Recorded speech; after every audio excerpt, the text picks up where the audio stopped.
15 মে ফিলিস্তিনিরা নাকবা দিবস পালন করেন। 1948 সালের এই দিনে লাখ লাখ ফিলিস্তিনি নিজেদের বাড়িঘর ছেড়ে পালিয়ে যেতে বাধ্য হয়েছিলেন। কিন্তু কি এই নাকবা? 1948 সালে লাখ লাখ ফিলিস্তিনি বহনযোগ্য সবকিছু নিয়ে বাড়ি থেকে পালিয়েছিলেন। অনেককেই জোর করে তাড়ানো হয়েছিল। এই ঘটনাকে ফিলিস্তিনিরা বলে থাকেন নাকবা। আরবি এই শব্দটির অর্থ মহাবিপর্যয়। কি ঘটেছিল বুঝতে আমাদের ফিরে যেতে হবে প্রথম বিশ্বযুদ্ধের পর। অটোমান সাম্রাজ্যের পতনের পর ব্রিটেন ফিলিস্তিনের নিয়ন্ত্রণ নেয়। 1917 সালে ব্রিটেন বেলফোর ঘোষণা জারি করে। এই ঘোষণায় ফিলিস্তিনে একটি ইহুদি আবাসভূমির প্রতি সমর্থনের প্রতিশ্রুতি দেয়া হয়। 1920 ও 30-এর দশকে ইউরোপে ইহুদি বিরোধী দাঙ্গা ও বিদ্বেষ বাড়তে থাকে। বিশেষ করে 1933 সালে নাৎসিরা ক্ষমতায় আসার পর ফিলিস্তিনে ইহুদিদের ব্যাপক অভিবাসন শুরু হয়। আরেকটি কারণ ছিল জায়নবাদী মতাদর্শ। জায়নবাদীরা ইহুদিদের তাদের পূর্বপুরুষের ভূমিতে ফিরে যাওয়ার প্রচারণা চালায়। এই ভূমির সঙ্গে তাদের কয়েক শতাব্দী ব্যাপী সাংস্কৃতিক ও ধর্মীয় সংযোগ রয়েছে। 1930-এর দশকের শেষের দিকে ব্রিটিশ প্যালেস্টাইনের জনসংখ্যার প্রায় 30% ছিল ইহুদি। জায়নবাদী গোষ্ঠীগুলো অনেক ক্ষেত্রে ফিলিস্তিনি কৃষকদের উচ্ছেদ করে জমি কিনতে এবং সশস্ত্র মিলিশিয়া গঠন করতে শুরু করে। এরা ব্রিটিশ কর্তৃপক্ষ এবং ফিলিস্তিনি বেসামরিক নাগরিক উভয় পক্ষের উপরেই হামলা চালাচ্ছিল। ব্ল্যাক হ্যান্ডের মতো ফিলিস্তিনি সশস্ত্র গোষ্ঠীগুলো ইহুদি সম্প্রদায় এবং ব্রিটিশ লক্ষ্যবস্তুর উপর হামলা চালাচ্ছিল।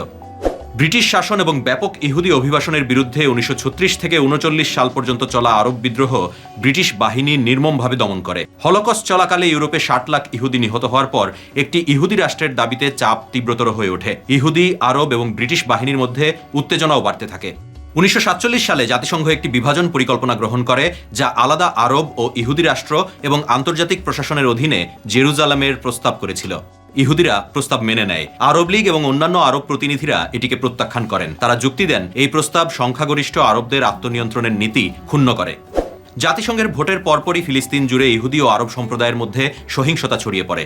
1948 সালের মে মাসে ব্রিটিশ বাহিনী প্রত্যাহারের পর ইসরায়েল স্বাধীনতা ঘোষণা করে। পরদিনই আরব ইসরায়েল যুদ্ধ শুরু হয়। মিশর, জর্ডান, ইরাক, সিরিয়া এবং লেবানন ফিলিস্তিনি যোদ্ধাদের পাশাপাশি তাদের সেনাবাহিনী পাঠায়। যুদ্ধের শেষে ইসরায়েল প্রায় 6000 প্রাণহানির তথ্য দেয়। তবে যুদ্ধে আরব জোটকে হারিয়ে জাতিসংঘের পরিকল্পনায় নির্ধারিত সীমানার বাইরেও ভূখণ্ডের নিয়ন্ত্রণ নেয় ইসরায়েল। ফিলিস্তিনিদের কাছে এটি ছিল কেবল শুরু, যা আজও তাদের জীবনকে প্রভাবিত করে চলেছে। 1947 থেকে 49 সাল পর্যন্ত 10 থেকে 15,000 ফিলিস্তিনি নিহত হয়েছিল এবং প্রায় 400 গ্রাম ধ্বংস করা হয়েছিল। 7 লাখেরও বেশি ফিলিস্তিনিকে জোরপূর্বক বাস্তুচ্যুত অথবা পালাতে বাধ্য করা হয়েছিল। নবপ্রতিষ্ঠিত ইসরায়েল রাষ্ট্র তাদের আর কখনোই ফিরে আসার অনুমতি দেয়নি। এই নীতি আজও অব্যাহত রয়েছে। বর্তমানে জর্ডান, লেবানন, সিরিয়া, গাজা এবং পশ্চিম তীর জুড়ে প্রায় 60 লাখ ফিলিস্তিনি জাতিসংঘের ক্যাম্পে শরণার্থী হিসেবে নিবন্ধিত রয়েছেন। পরের ভিডিওতে কোন বিষয়টি নিয়ে জানতে চান জানান মন্তব্যে। আপনার প্রশ্ন, আমাদের 3 মিনিটের উত্তর।